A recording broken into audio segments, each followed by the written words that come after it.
Graça e paz, meus irmãos. Mais uma vez, pela graça de Deus, estamos reunidos aqui para louvar o Senhor, conhecê-lo um pouco mais, sermos instruídos pela sua palavra. Queria ler o texto de 1 Coríntios, capítulo 10. Vamos dar uma lida nesse capítulo todo, para nós compreendermos um pouco o foco que nós queremos dar hoje aqui, que é glorificar a Deus em tudo que fazemos. Fazer tudo para a glória de Deus, glorificar a Deus em nossa rotina, em nossos afazeres, esse é o nosso desafio. Então vamos compreender um pouco o contexto do capítulo 10 de 1 Coríntios. Assim diz a palavra de Deus. Ora, irmãos, não quero que ignoreis que nossos pais estiveram todos sob a nuvem e todos passaram pelo mar, tendo sido todos batizados, assim na nuvem como no mar, com respeito a Moisés. Todos eles comeram de um só manjar espiritual e beberam da mesma fonte espiritual, porque bebiam de uma pedra espiritual que os seguia, e a pedra era Cristo. Entretanto, não se agradou da maioria deles, razão porque ficaram prostrados no deserto. Ora, estas coisas se tornaram exemplos para nós, a fim de que não cobicemos as coisas más como eles cobiçaram. Não vos façais, pois, idólatras, como alguns deles, porquanto está escrito: o povo assentou-se para comer e beber e levantou-se para divertir-se. E não pratiquemos imoralidade, como alguns deles o fizeram, e caíram num só dia 23.000. Não ponhamos o Senhor à prova, como alguns deles já fizeram, e pereceram pelas mordeduras das serpentes. Nem murmuremos, como alguns deles murmuraram, e foram destruídos pelo exterminador. Estas coisas lhes sobrevieram como exemplos e foram escritas para a nossa advertência, de nós outros, sobre quem os fins dos tempos têm chegado. Aquele, pois, que pensa estar em pé, veja que não caia. Não vos sobreveio tentação que não fosse humana, mas Deus é fiel e não permitirá que sejais tentados além de vossas forças. Pelo contrário, juntamente com a tentação, vos proverá livramento de sorte que a possais suportar. Portanto, meus amados, fugi da idolatria. Falo como a criteriosos, julgai vós mesmos o que digo. Porventura, o cálice da bênção que abençoamos não é a comunhão do sangue de Cristo? O pão que partirmos não é a comunhão do corpo de Cristo? Porque nós, embora muitos, somos unicamente um pão, um só corpo, porque todos somos participantes do único pão. Considerai o Israel segundo a carne.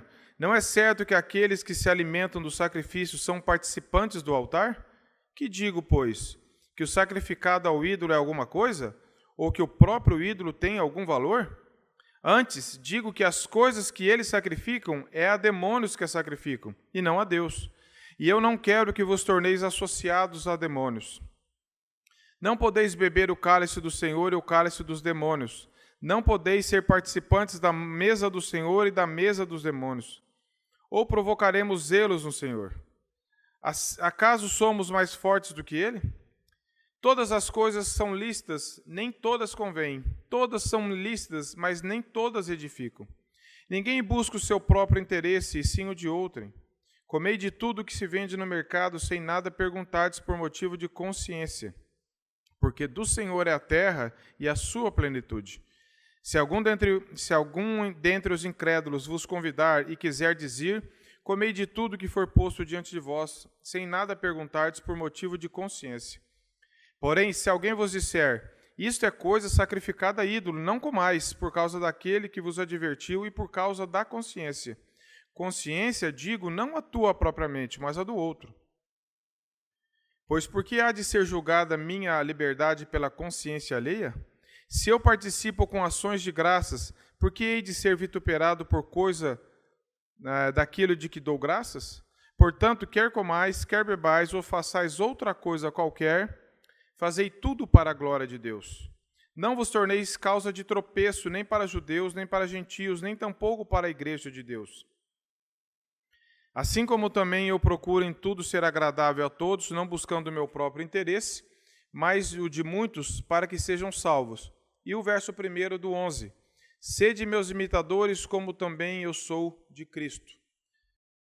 Meus irmãos, esse texto de 1 Coríntios, todos nós acho que conhecemos esse verso 31, né? Quer comais, quer bebais, façais outra coisa qualquer, fazei tudo para a glória de Deus.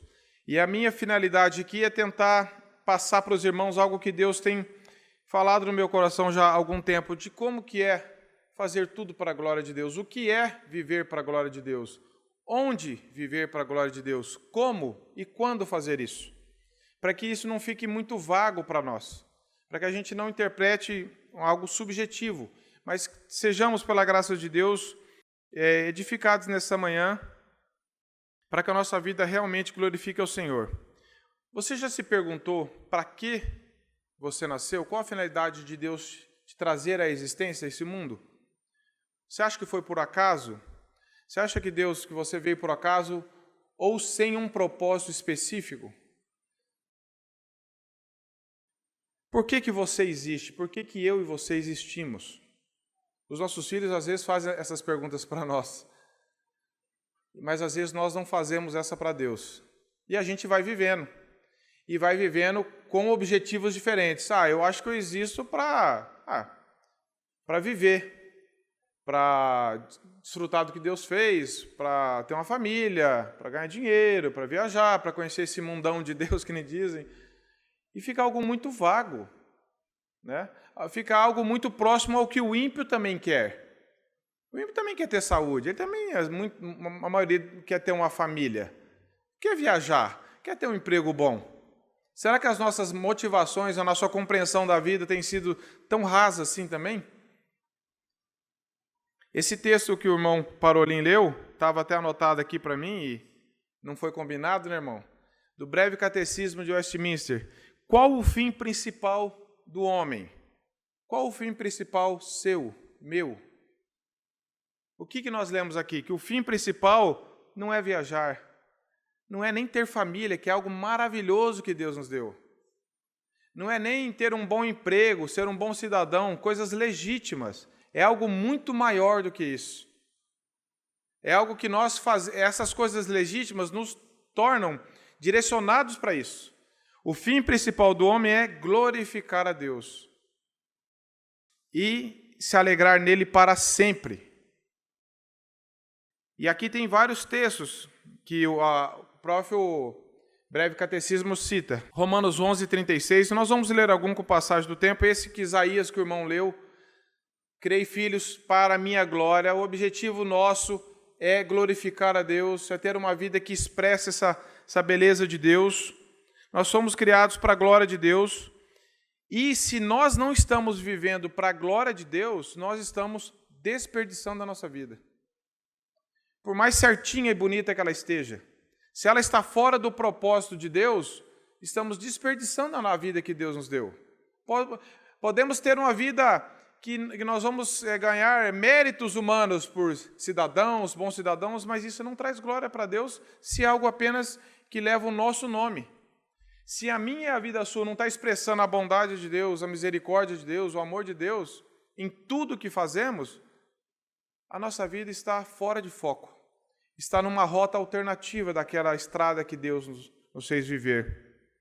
E o contexto de 1 Coríntios aqui, não vou falar sobre todo o capítulo, que seria muito extenso, mas tentando dar um panorama, dos versos 1 a 13 ilustram a verdade que o mesmo Deus que julgou Israel por sua conduta idólatra, o povo de Israel, vai fazer o mesmo com os coríntios, se eles insistirem em exercer o seu direito de comer nos templos dedicados aos ídolos, a menos que eles se afastem da idolatria.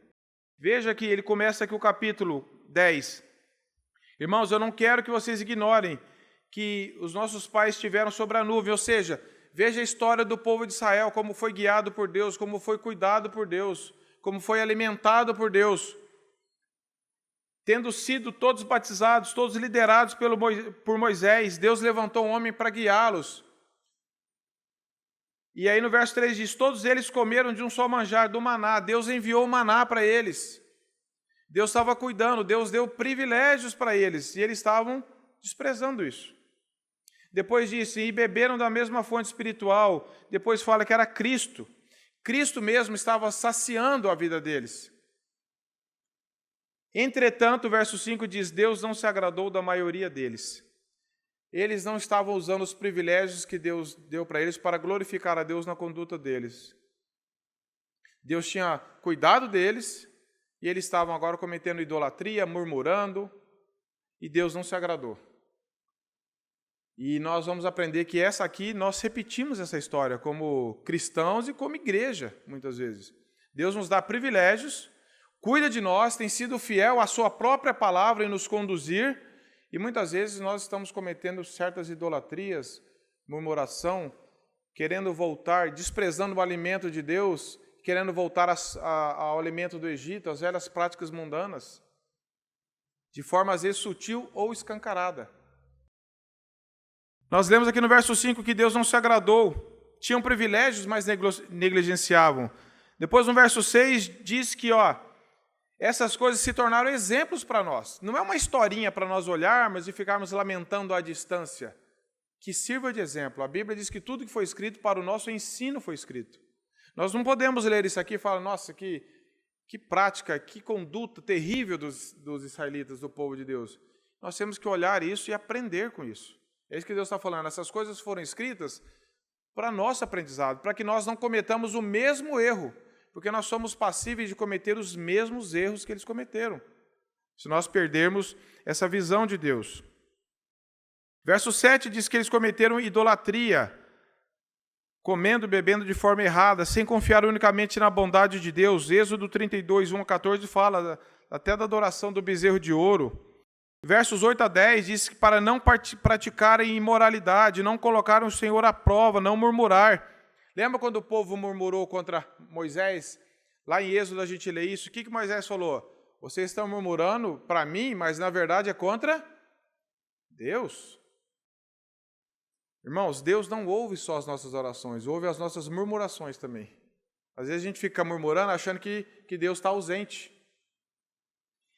E Moisés fala, vocês estão murmurando contra Deus. Deus está cuidando de nós aqui, milagrosamente, e vocês estão reclamando, querendo voltar às velhas práticas. Veja que absurdo que nós corremos passíveis do mesmo erro. No verso 8 a 10, então, diz isso para nós não praticarmos imoralidade, não colocarmos o Senhor à prova. Versos 11 e 12, nos diz que tudo isso serve de exemplo. Mesmo com tantos privilégios, eles caíram, eles não agradaram ao Senhor. O fato de Deus nos ter dado tantos privilégios para ouvirmos a palavra, para nos reunirmos, isso só não agrada a Ele, se nós estamos negligenciando isso, se nós estamos fazendo isso de forma errada. Não é a prática externa que agrada a Deus, é um coração grato, é uma mente agradecida, é um viver para a glória de Deus, não apenas o reunir por si, não apenas usar os privilégios que Deus deu, mas de forma correta, com o coração voltado para Ele. É isso que agrada o Senhor. Isaías 57,15 diz que Deus se agrada de um coração contrito, Deus não despreza um coração contrito e quebrantado. Aquele coração que está compungido, quebrado pela graça de Deus, rendido a Ele, grato, vivendo uma vida que procure o mais próximo possível, dentro da nossa limitação pecaminosa, de glorificar ao Senhor. Depois, no verso 12, diz assim, aquele, pois, que pensa, não que está, que pensa que está em pé, ou que está imune a tudo isso, cuidado. Porque esse sentimento de orgulhoso, de você olhar a história errada e falar assim, eu não estou sujeito a isso, esse orgulho é o primeiro passo para a queda. Esse orgulho de nós acharmos que não, mas que história, como é que esse povo cometeu? Deus estava cuidando tão perfeitamente deles, eles foram ingratos, cometeram idolatria. Mas que absurdo, e a gente começa a dar de dedo.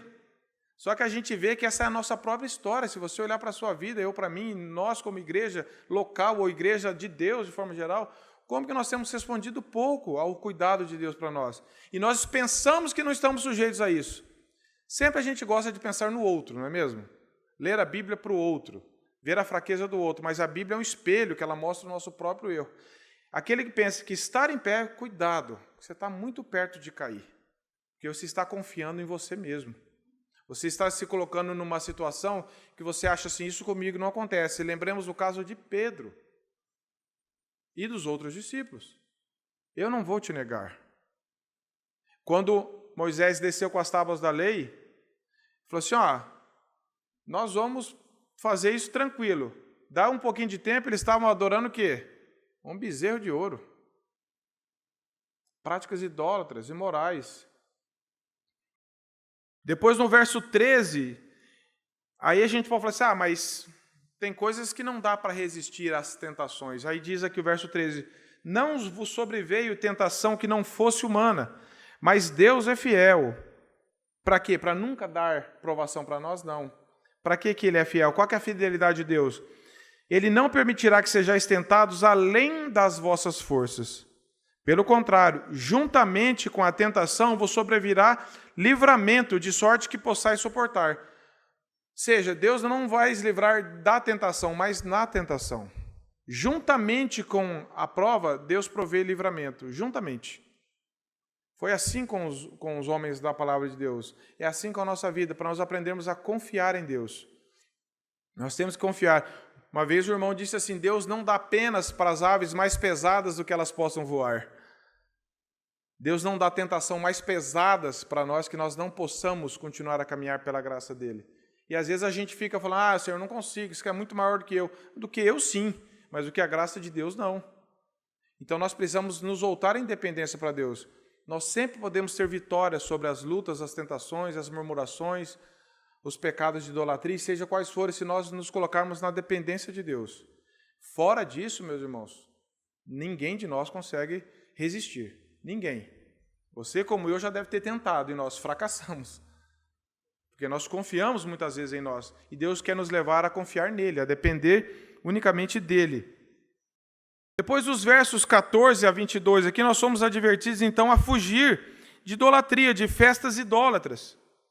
Fugir da idolatria. E ele fala assim, falo como a criteriosos, Paulo fala no verso 15. Julgai vós mesmos o que digo. E ele dá exemplo. Porventura o cálice da bênção que abençoamos não é a comunhão do sangue de Cristo? O pão que participamos não é a comunhão do corpo de Cristo? Paulo está falando contra festas pagãs que eles cometiam idolatria. E Paulo está usando o exemplo da ceia do Senhor. Nós sabemos que quando nós estamos participando da ceia do Senhor, nós estamos falando que nós somos um com Cristo e um com os irmãos. Não é essa a visão da ceia? Nós estamos incluídos em comunhão com Cristo e em comunhão com os irmãos.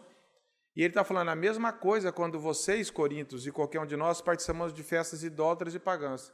Não adianta você achar que você está participando de festas idólatras e pagãs e não está sendo um com eles.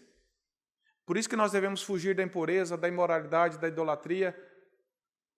Porque se nós participamos disso, é incompatível nós participarmos de festas idólatras, impuras, pagãs, e participarmos daqui, da ceia do Senhor, e queremos achar que estamos em comunhão com Deus, participando de festas imorais, idólatras e pagãs. Então Paulo está falando, fugir da idolatria. Aí ele compara isso daí com a ceia do Senhor. Depois ele fala assim, porque embora, verso 17, embora muitos de nós somos unicamente um pão, um só corpo, porque todos somos participantes de um único pão.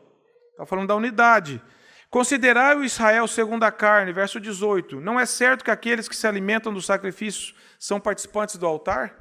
Está falando, eles iam em festas idólatras, festas que o povo sacrificavam carnes a ídolos, adoravam a ídolos, a demônios, Paulo fala aqui, e achavam que estava tudo bem. Não, eu sou imune a isso, eu posso participar disso. Paulo está falando, fujam disso, fujam disso. Paulo fala várias vezes para jovens fugir das paixões carnais, fugir da imoralidade, fugir da idolatria. 1 Coríntios 6,20 vai falar assim, fugir da impureza. É sair de perto, é fugir, é dar as costas. Não é ter comunhão com isso. É incompatível. É isso que Paulo está sendo bem enfático.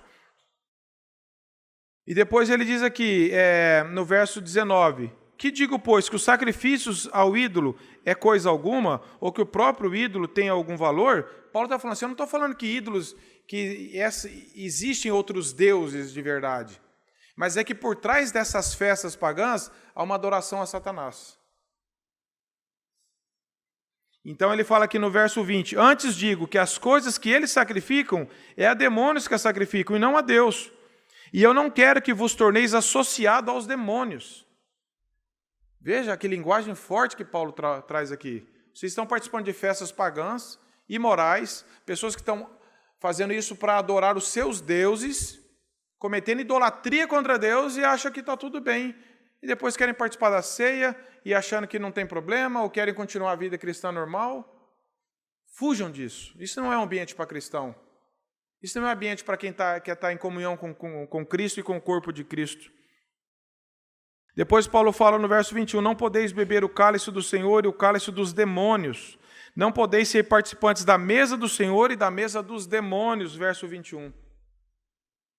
Às vezes a gente perde essa dimensão. Às vezes a gente quer criar alguma coisa um pouquinho mais bonitinha, não tão agressiva assim. Mas são palavras do apóstolo Paulo, inspiradas pelo Senhor. Depois ele fala assim, ou nós vamos provocar zelo no Senhor.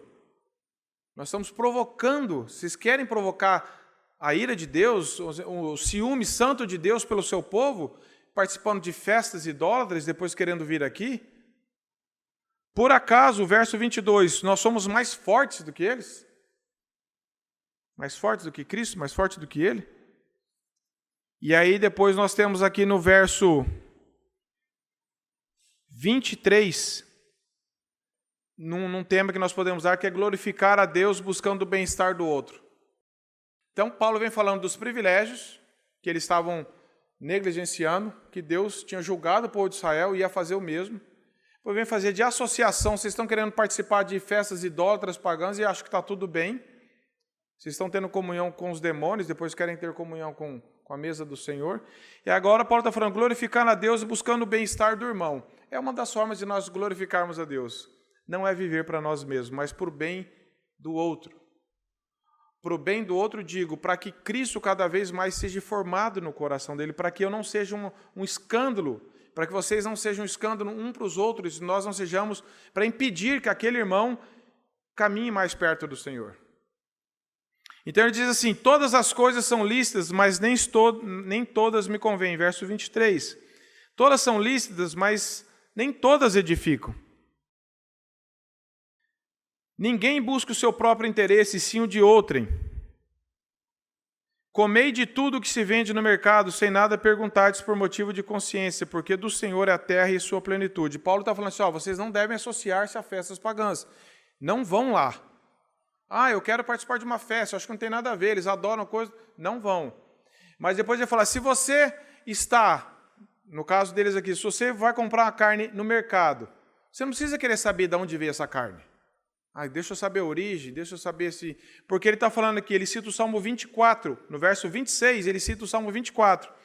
Porque do Senhor é a terra e sua plenitude, e tudo que é recebido com ações de graças, para o cristão não tem problema, desde que eu não participe das festas. Eu não preciso sair perguntando, essa carne, onde que foi, o que aconteceu, quem será que matou, será que um crente, será que quando ele matou... Ele falou assim, não precisa ficar com essa preocupação. Isso não é participar. Você não está lá gastando o seu tempo nisso.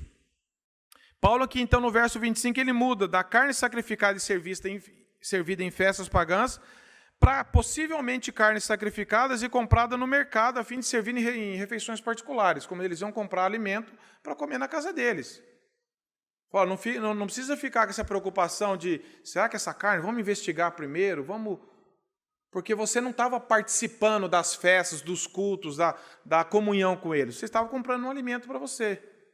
Então, Paulo cita o Salmo 24, que ele diz aqui, do Senhor é a terra e a sua plenitude. O fato do alimento poder ter sido oferecido no templo para alguma prática idólatra, antes de ser vendido, era anulado pela verdade do Salmo 24. Você não precisa ficar investigando a origem. A D.A. Carson, que é um escritor muito estudioso do Novo Testamento, principalmente, o irmão que nós respeitamos muito, ele diz assim, se um não cristão fosse convidado para jantar e aceitasse, então o princípio era o de observar a etiqueta de comer o que fosse oferecido pelo anfitrião. Não há escrúpulos nisso, pela mesma razão fornecida no verso anterior. Ou seja, você não precisa ficar querendo descobrir de onde que era, por quê, quem que fez, será que na hora que fez... Isso não afetaria os cristãos, porque você não está participando dessas festas. Aí a exceção está no verso 27, ele diz, se algum dentre vós, se algum dentre os incrédulos vos convidar e quiser dizer, não é convidar para ir para a festa pagã, né? Quiser dizer, comei de tudo que for posto diante de vós, sem nada perguntar-te por motivo de consciência. Você não precisa ficar perguntando, pera lá, de onde que veio isso? Depois ele diz no verso 28, porém, se alguém vos disser, você está tranquilo, alguém fala assim, Verso 28, irmãos. Isso é coisa sacrificada a ídolo. Não comais por causa daquele que vos advertiu e por causa da consciência. Consciência, digo, verso 29, não a tua propriamente, porque você está em paz com Deus, você está recebendo ações de graça. Mas consciência do outro. Pois por que há de ser julgada a minha liberdade pela consciência alheia? Se eu participo com ações de graça, por que hei de ser vituperado por causa daquilo que eu dou graças? Então, aqui nós aprendemos uma verdade. Que para o bem-estar e para a consciência daquele que ficou escandalizado, eu posso me abster de comer aquele alimento. Se o fato de eu comer aquele alimento em uma situação particular for escandalizar alguém, embora me seja ilícito comer como cristão, a minha consciência não me acusa, eu posso abrir mão daquilo. Eu não estou levando o irmão ao tropeço, a uma possível confusão. Eu não sou dependente daquilo, eu posso abrir mão daquilo. E Paulo fez isso. Nós vamos ver. Paulo nunca negociou os princípios da palavra de Deus, mas quando era escolhas dele, nós vamos ver aqui, quando era algo pessoal dele, ele abria mão em benefício da igreja. Quando era um confronto com a verdade, ele nunca negociava. Nós temos que aprender isso. Quando está em jogo a verdade da palavra de Deus, sejamos inegociáveis com as verdades da palavra. Mas quando é uma preferência minha, por que eu não posso abrir mão? Por que eu não posso fazer isso em benefício do outro? Eu não posso ser dominado. E aqui nós vamos ver que a minha liberdade como cristão não pode estar acima da glória de Deus e nem do bem-estar do irmão. Eu não posso falar assim, eu faço, para mim tá bom, eu não quero saber se vai causar algum dano para alguém, para a igreja, eu vou fazer. Isso é uma atitude compatível com o Evangelho? Não é. Porque o que está em jogo, às vezes, é uma preferência pessoal. Eu não posso ser dominado pelo que eu quero fazer, se isso for prejudicar a vida espiritual de alguém. Então, o que Paulo está falando no verso 31, portanto, à vista de tudo isso, tudo que foi falado aqui até agora no capítulo 10, portanto, quer comais, quer bebais, ou quer façais outra coisa qualquer, qual que é o objetivo que nós temos que fazer? Para satisfazer a nossa vontade?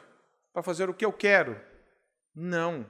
Fazer tudo para a glória de Deus. E Paulo fala de coisas rotineiras. Comer, beber, fazer outra coisa. Qual que deve ser o nosso objetivo como cristãos ao comer, ao beber, ao levantar, ao trabalhar, ao criar filhos, ao casar, ao nos reunirmos, ao nos divertirmos? Tem que ser o meu gosto, o meu jeito. Eu não abro mão do meu jeito. O que o Evangelho tem me libertado, então, se eu continuo sendo dominado pelo que eu acho, pelo que eu penso, pelo que eu gosto?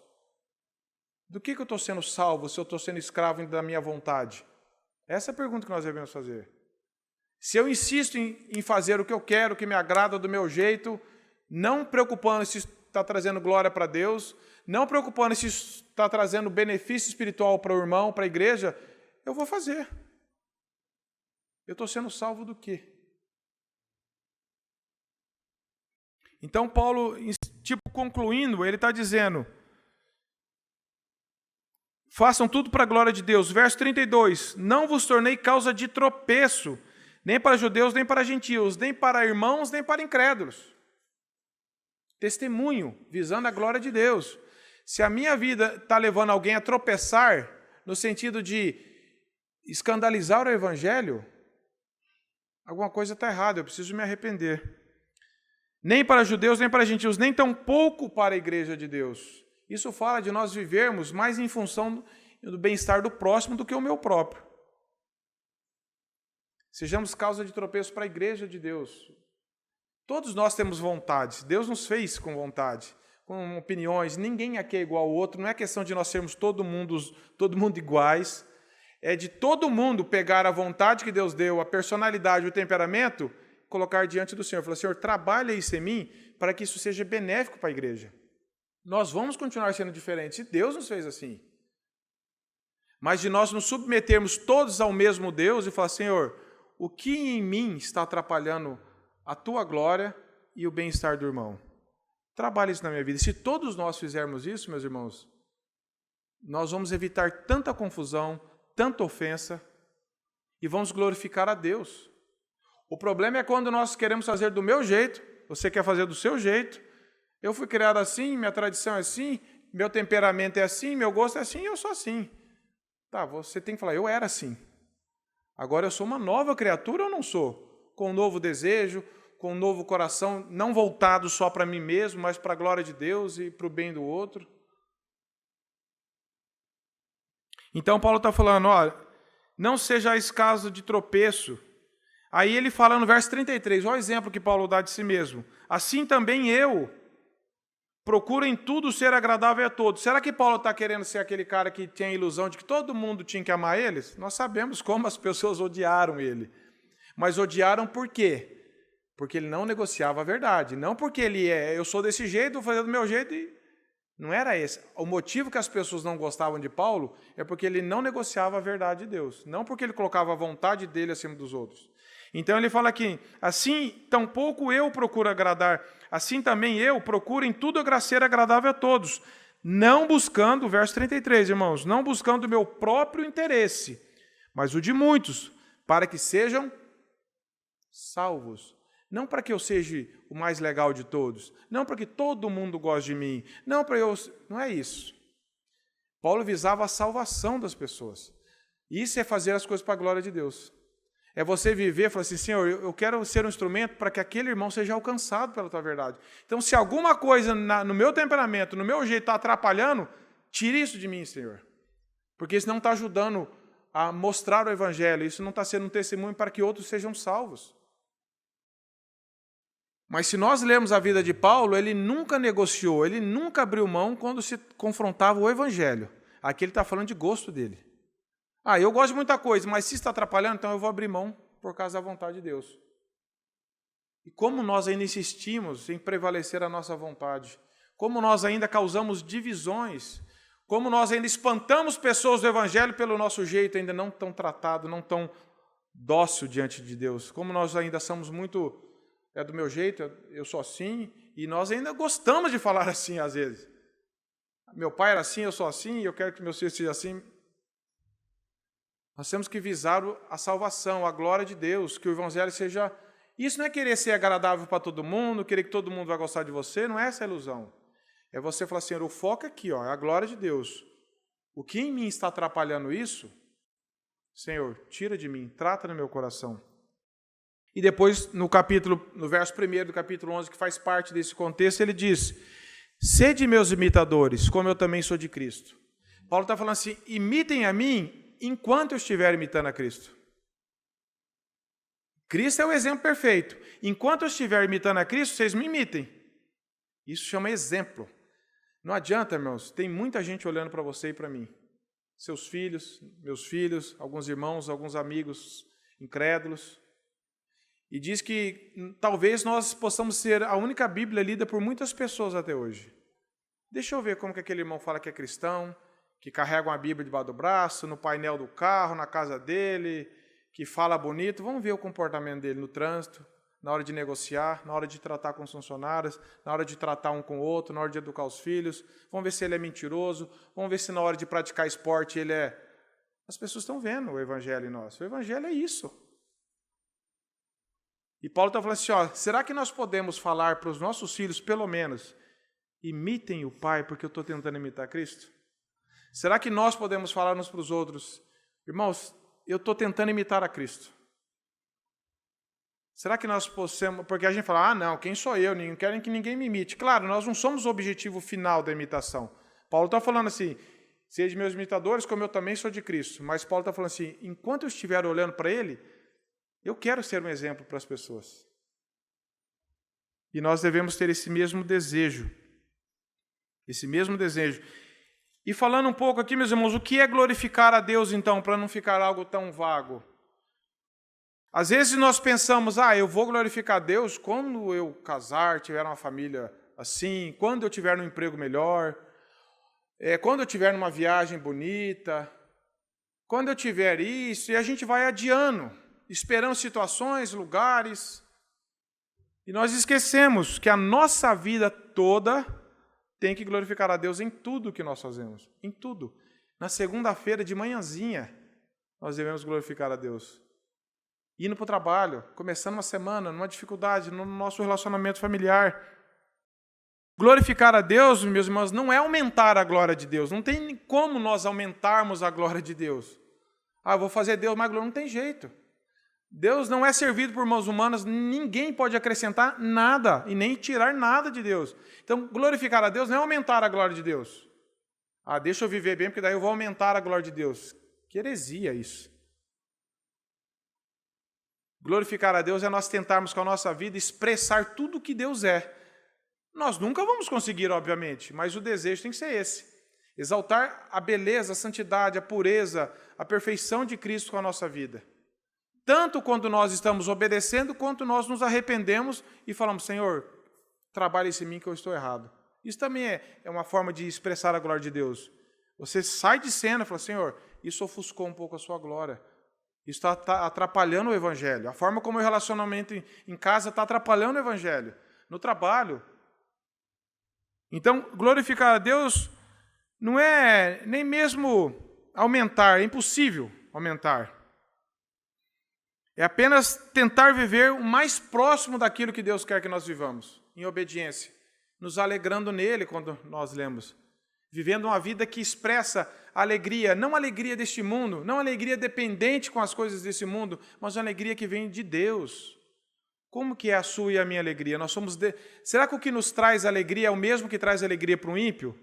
Só quando nós recebemos aumento, compramos um carro, compramos alguma coisa, estamos de férias, essas coisas os ímpios também se alegram. E Deus dá essa graça comum para todos nós. Não é que é errado se alegrar com isso. Mas se a nossa alegria estar só nisso, nós não estamos nos alegrando no Senhor. Às vezes eu costumo refletir, quando a gente sai de férias e está num lugar agradável, a gente gosta de colocar versículo, obrigado, Senhor, por esse lugar, né? Está na praia. Você já colocou algum versículo, segunda-feira, no meio do trânsito? Senhor, obrigado por esse trânsito, que o Senhor está trabalhando em paciência em mim. Eu quero glorificar o Senhor no meu dia a dia aqui. A gente não vê isso, né? A gente não posta. A gente quer postar, deixa eu ir para um resort, para uma praia, a gente vê o sol. Graças a Deus. Se isso é uma realidade, graças a Deus. Mas nós não temos que estar dependendo de lugar, né? Então, como que nós podemos glorificar a Deus? Vivendo em obediência à sua palavra, fazendo em todas as coisas que Deus seja glorificado, comendo e bebendo. Como que eu glorifico a Deus comendo e bebendo? Não sendo glutão, não bebendo aquilo que desagrada a Deus, não me se embriagando com vinho, ou com cerveja, sei lá, com qualquer coisa, não sendo um mau testemunho na forma até de me alimentar, sem aquela condição de que é o Senhor que me dá o alimento, não são fruto dos meus braços, do meu trabalho, da sua dedicação. Por mais que você seja um bom profissional, é graça de Deus isso na sua vida. De onde vem a gratidão por ter colocado alimento na sua mesa? Fala, Senhor, se o Senhor não me desse capacidade de não sustentar, eu não consigo nem pôr comida para os meus filhos. A gente esquece disso. Glorificando a Deus quando nós nos alegramos nele. Fala, Senhor, eu já pensei isso comigo, meus irmãos. Muitas vezes eu fiquei triste porque estava alegre. Vou tentar explicar. Muitas vezes eu fiquei triste porque estava alegre. Muitas vezes eu fiquei triste porque a minha alegria não estava em Deus. Que eu estava me alegrando em coisas até legítimas, mas que não eram por causa de Deus. Era por causa de alguma coisa que Deus deu, não pelo que Ele é, apenas. Então, quando nós nos alegramos em coisas que nós podemos, que se Deus estivesse ausente, eu continuaria alegre, é uma alegria de ímpio também.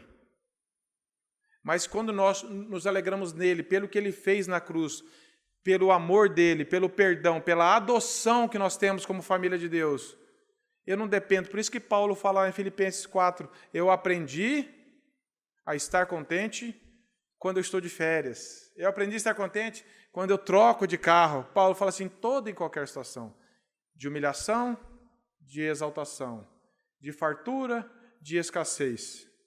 Porque Paulo aprendeu, ninguém nasce sabendo, nem ele nasceu, muito menos nós.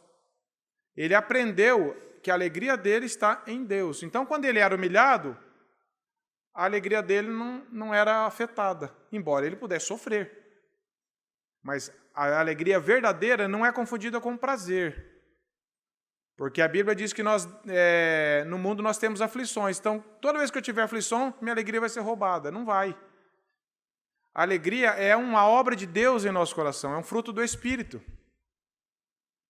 Então, quando Paulo era humilhado, ele permanecia alegre, porque ele estava cheio do Espírito. E ninguém pode roubar esse fruto, porque é fruto do Espírito, não é meu nem seu.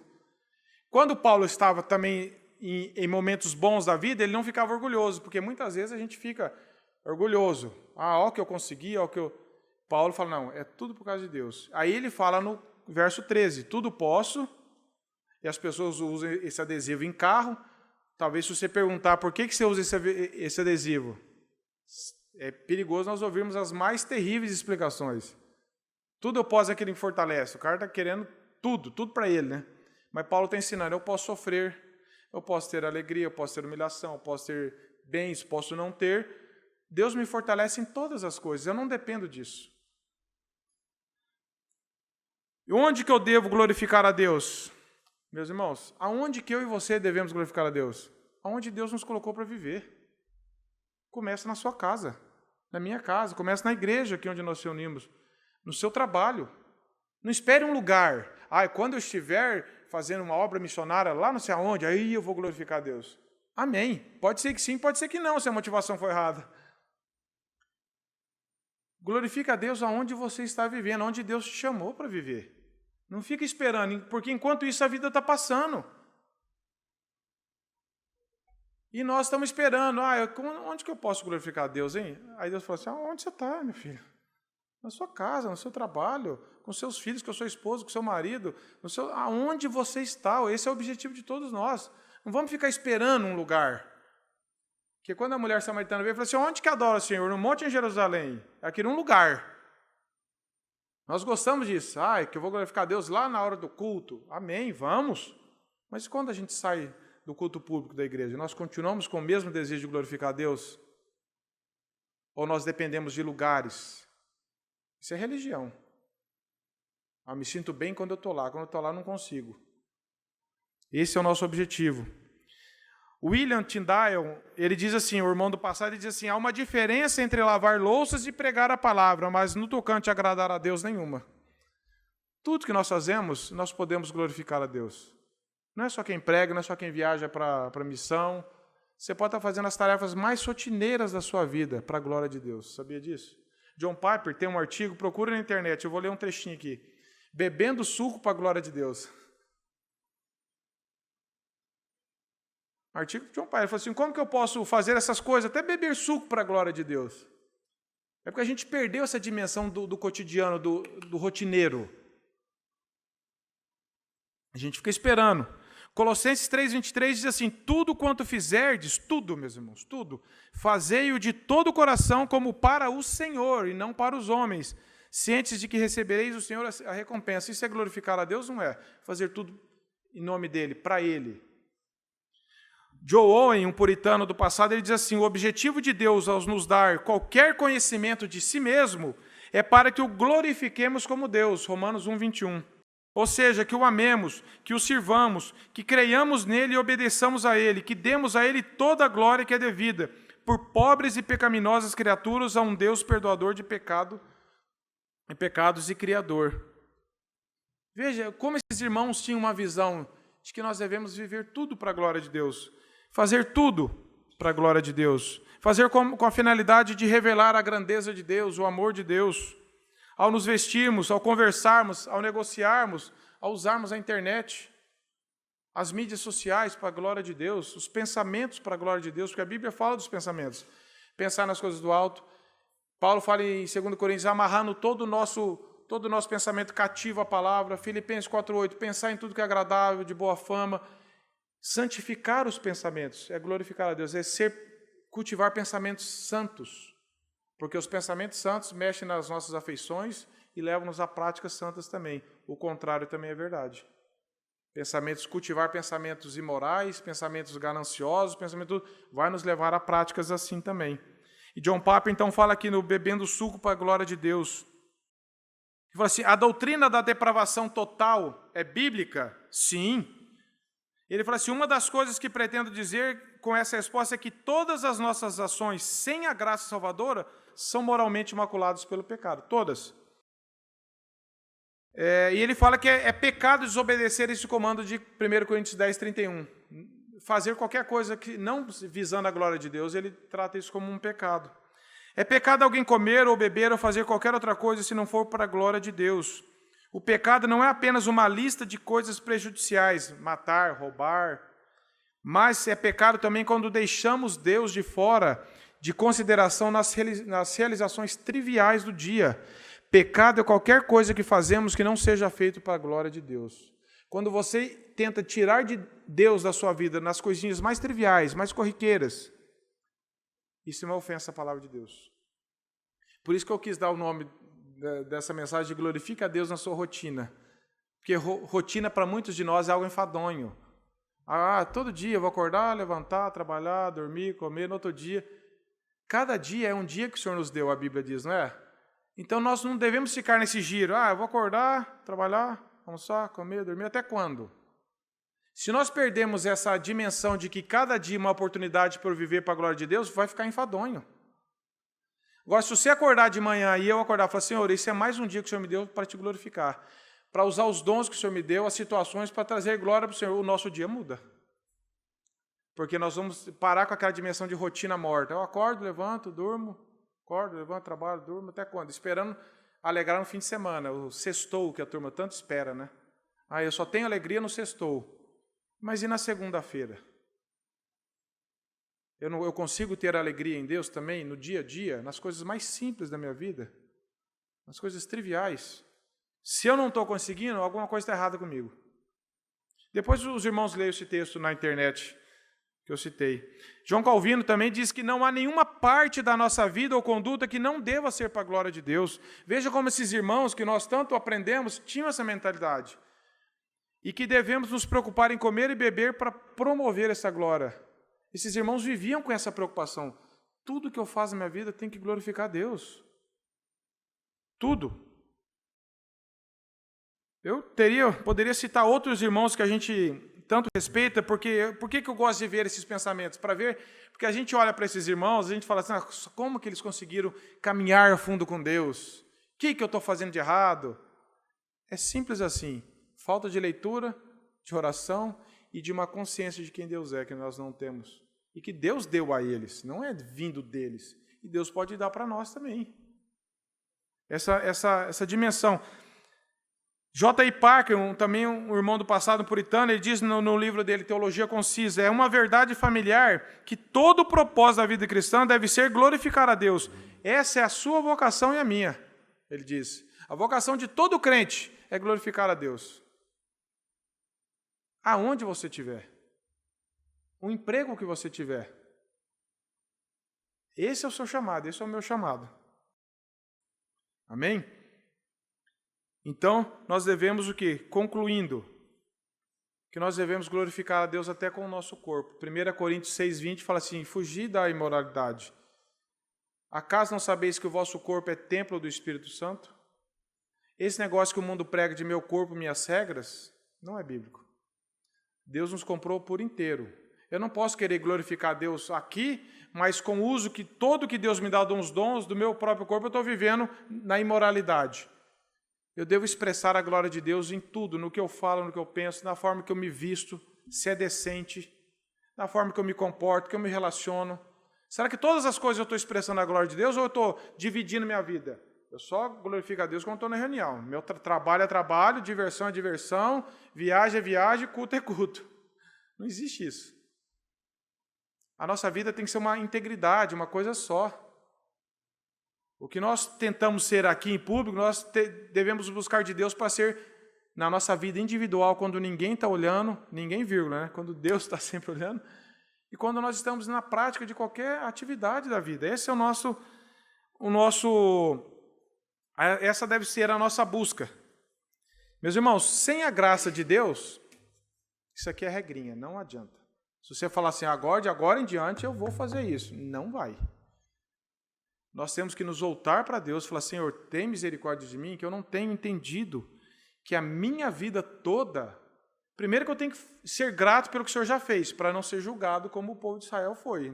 Ter uma vida de privilégios e não responder ao privilégio. Segundo, será que eu estou me associando a algum tipo de imoralidade? Será que no mundo eu estou frequentando lugares onde cristão não devia estar indo? Será que eu estou promovendo associações com coisas imorais, idólatras, mentirosas, festas pagãs, e depois quero vir aqui no culto, achar que está tudo bem? E segundo, terceiro, será que toda a minha vida, será que eu estou colocando a minha liberdade acima da glória de Deus? Irmãos, eu sou assim, meu jeito é assim, eu venho de uma linhagem, eu sou espanhol, sou português, sou brasileiro, a gente gosta de pegar essas coisas e falar que eu sou assim. Mas aonde o evangelho entra na nossa vida? Se não está nos transformando? E será que nós estamos preocupados em glorificar a Deus em todas as coisas, meus irmãos? Esse tem sido o meu desafio. Todas as coisas. E eu quero terminar aqui lendo. No boletim aí eu indiquei um livro para os irmãos que até hoje eu já reli várias vezes.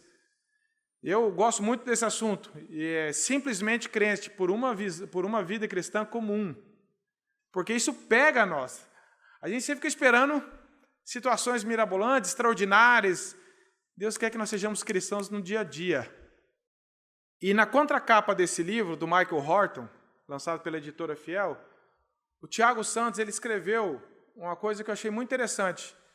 Não vou ler nada do livro para os irmãos ficarem interessados em adquirir o livro e comprar e ler. Mas o Tiago Santos, lá editor da editora Fiel, que ajuda lá, que contribui muito, ele diz assim: experiências espetaculares, milagres extraordinários, superapóstolos, pastores celebridades, eventos hollywoodianos, teólogos e teologia da rede social e internet, enfim, todas essas coisas parecem fazer o frequentar os cultos dominicais e o viver a vida comum da igreja, ou o que é chamado de chão de igreja, uma coisa apática e insonsa.